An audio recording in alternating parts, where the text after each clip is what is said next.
the Zodiac Killer. Even now, the name chills us, a symbol of chaos, fear, and mystery that still haunts America. How did a killer in California become a legend, vanishing without a trace and leaving behind a legacy of terror and unanswered questions?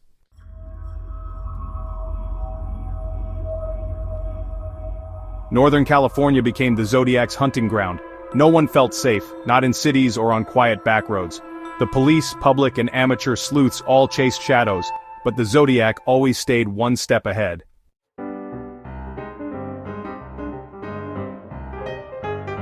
December 20th, 1968. Betty Lou Jensen and David Faraday, out for a simple date, became the Zodiac's first known victims. On Lake Herman Road, a stranger approached, and in moments both teens were gunned down. No warning, no mercy. The nightmare had begun.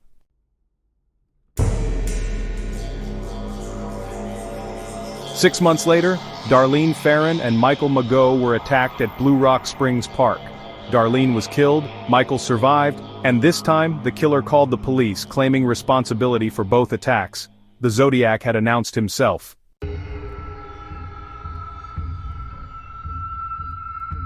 Soon, newspapers received taunting letters and ciphers from the Zodiac, threatening more violence if his puzzles weren't published.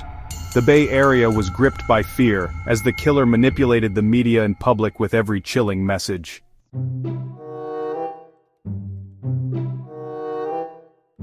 The Zodiac's ciphers became an obsession. Were they clues, confessions, or just another cruel game? Codebreakers everywhere raced to solve them, desperate to stop the next attack.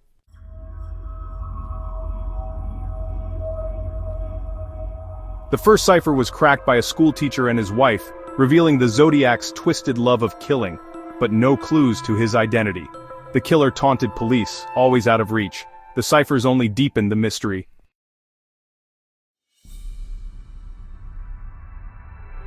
The infamous Z340 cipher stumped experts for decades. When it was finally solved in 2020, it offered only more taunts. No answers, no name. The Zodiac's secrets remained locked away.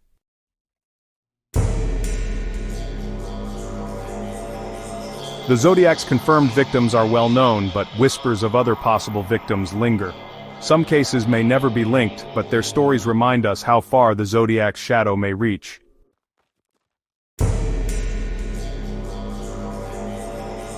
Sherry Jo Bates, murdered in Riverside in 1966, may have been the Zodiac's first victim.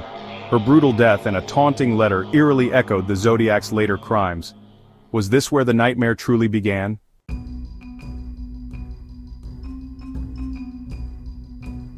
While Sherry Jo Bates' story ended in tragedy, another case shrouded in similar uncertainty and linked to the Zodiac through a chilling series of events offered a glimmer of hope. A testament to the resilience of the human spirit and the courage that can surface in the face of unimaginable fear. Kathleen Johns, a young mother driving late at night with her infant daughter, would become forever entangled in the Zodiac's web. Her story a chilling reminder that even the most ordinary encounters can turn deadly in an instant. March 22, 1970, Kathleen Johns was driving along a desolate stretch of Highway 132 near Modesto, California, her baby daughter asleep peacefully in the back seat. It was late and Kathleen, eager to get home, was focused on the road ahead. Suddenly a car pulled up alongside her, its driver flashing his lights and gesturing frantically. Kathleen, assuming he was trying to be helpful, pulled over to the side of the road.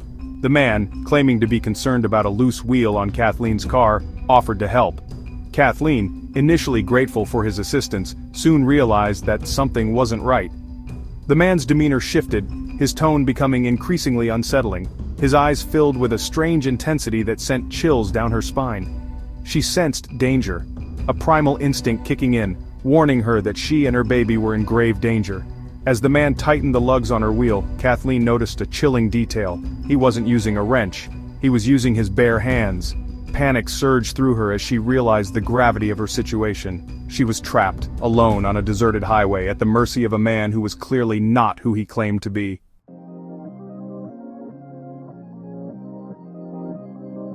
Every good mystery needs its suspects, those enigmatic figures lurking at the edges of the narrative, their lives intertwined with the crime, their motives shrouded in suspicion.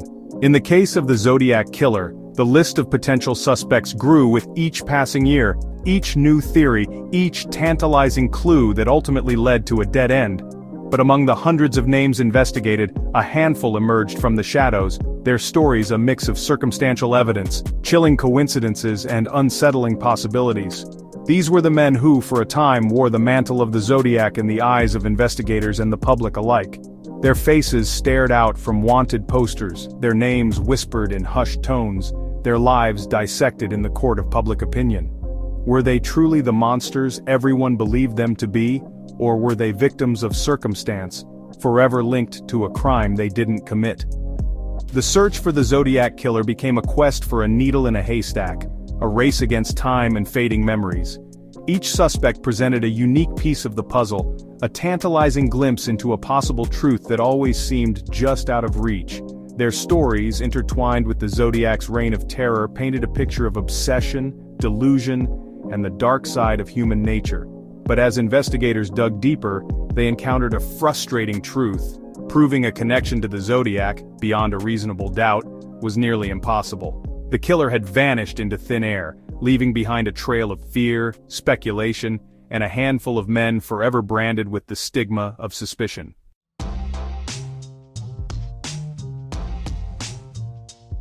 Arthur Lee Allen. A name synonymous with the Zodiac case, a figure shrouded in suspicion, a man whose life became inextricably linked to one of America's most enduring mysteries. To some, he was the embodiment of evil, a monster hiding in plain sight. To others, he was a victim of circumstance, a man wrongly accused, forever haunted by a shadow he couldn't escape. Allen, a former elementary school teacher with a troubled past, first came to the attention of investigators in 1969, just a year after the Zodiac's reign of terror began. He fit the profile in many ways: intelligent reclusive prone to fits of rage and with a documented interest in codes and ciphers.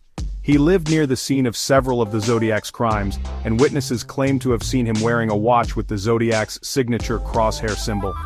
The evidence against Allen, though largely circumstantial, was enough to make him the prime suspect in the eyes of many. He owned a typewriter similar to the one used to type the Zodiac's letters, and investigators found bomb-making materials and a bloody knife in his possession. But despite years of investigation, multiple searches of his property, and countless hours of interrogation, no concrete evidence ever definitively linked Allen to the Zodiac's crimes. Allen vehemently denied any involvement in the murders, maintaining his innocence until his death in 1992. His passing, however, did little to quell the speculation surrounding him. To this day, Arthur Lee Allen remains a figure of fascination and debate, his name forever etched in the annals of the Zodiac case, a chilling reminder that sometimes, even in the face of compelling evidence, the truth remains elusive.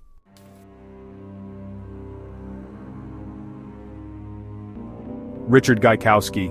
A name less familiar to the casual observer of the Zodiac case, but a name that has haunted the nightmares of those who believe him to be the face behind the mask, the man who orchestrated a reign of terror that gripped California and captivated the nation. Gaikowski, a newspaper editor known for his intelligence, his eccentricities, and his radical political views, emerged as a suspect in the early 1970s. His life a tangled web of coincidences, inconsistencies, and unsettling possibilities. Gaikowski worked for the Good Times, an underground newspaper in San Francisco known for its counterculture leanings and its willingness to push the boundaries of conventional journalism.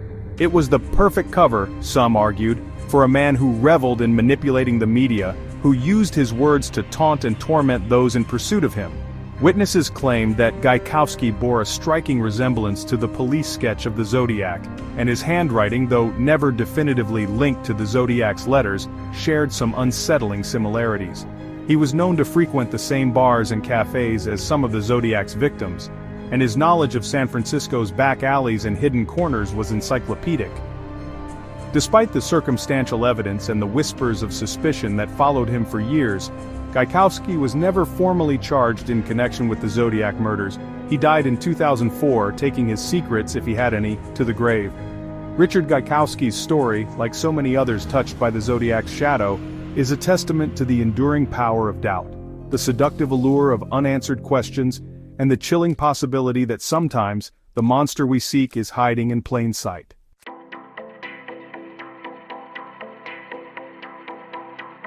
The Zodiac Killer, despite his brazen crimes, his taunting letters, and the massive manhunt that followed him, was never caught. It's a truth that continues to baffle investigators, armchair detectives, and true crime enthusiasts alike. How could someone so seemingly reckless, so public in his pronouncements, so eager for attention, simply vanish into thin air? The answer, it turns out, is more complicated than a single oversight, a missed clue, or a lucky break. The Zodiac's escape was a perfect storm of factors, a confluence of systemic failures, cunning manipulation, and perhaps a dash of chilling luck.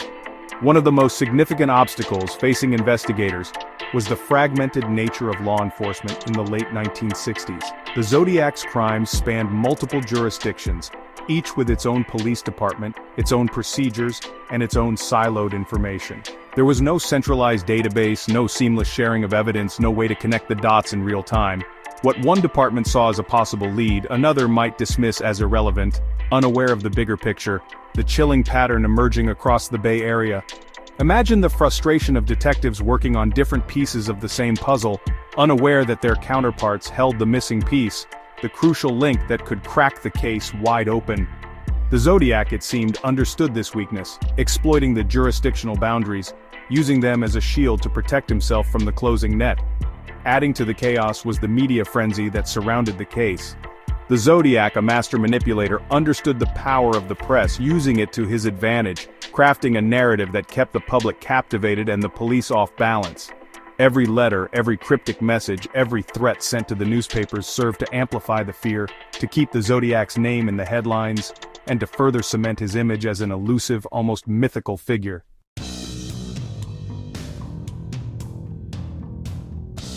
The Zodiac thrived on chaos, on keeping everyone guessing, on being the phantom that haunted the edges of perception. He understood that the more he controlled the narrative, the more he could dictate the terms of the investigation, leading investigators down blind alleys, distracting them with red herrings, and ultimately, buying himself the time he needed to disappear. Another factor that contributed to the Zodiac's ability to evade capture was his seemingly random choice of victims. Unlike many serial killers who target individuals based on specific characteristics, the Zodiac's victims were a study in contrasts. Young couples parked on lovers' lanes, a cab driver navigating the city streets, a lone woman walking her dog. They were seemingly unconnected, their lives intersecting with the Zodiac's in ways that defied easy categorization. This lack of a discernible pattern made it difficult for investigators to predict his next move, to establish a psychological profile, or to identify any common threads that might lead them to his door. He was a ghost in the fog. His motives as elusive as his identity, his presence felt most keenly in the aftermath of his crimes, when the fear and the questions lingered long after the headlines faded. The Zodiac, it seemed, had an almost supernatural ability to blend in, to appear normal, to be the face in the crowd that no one remembered seeing. He was in many ways the embodiment of every parent's warning, every late-night news report, every whispered fear about the stranger lurking in the shadows. He was proof that sometimes, the most terrifying monsters are the ones we can't see coming. The ones who walk among us, hidden in plain sight.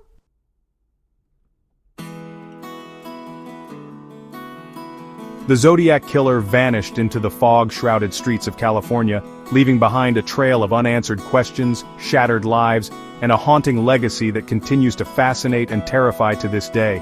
He was never caught, never unmasked, his true identity remaining one of the most enduring mysteries in criminal history.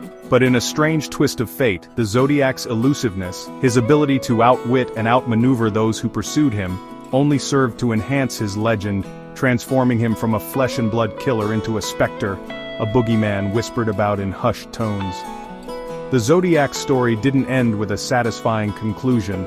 No dramatic courtroom showdown, no moment of closure for the victims and their families. He simply ceased to be, his reign of terror ending as abruptly as it began. But the questions lingered, the fear echoing through the years, a constant reminder that some monsters are never truly caught, some stories never truly end. Perhaps that's the most unsettling aspect of the Zodiac case, the enduring power of the unknown. The human mind, wired for patterns, for explanations, for a sense of order, struggles to comprehend the senseless, the random, the possibility that some evils defy easy answers. And so, we create narratives, we spin theories, we search for meaning in the chaos, hoping to find a thread, a clue, a glimmer of understanding in the darkness. The Zodiac Killer, in his silence, in his elusiveness, in his mastery of fear, has become a blank canvas upon which we project our fears, our fascinations, our need to believe that even the most monstrous acts have a reason, a motivation, a face we can attach to the darkness. He is a ghost story whispered around campfires, a cautionary tale told to keep children safe, a chilling reminder that some mysteries are never meant to be solved, some monsters never meant to be unmasked.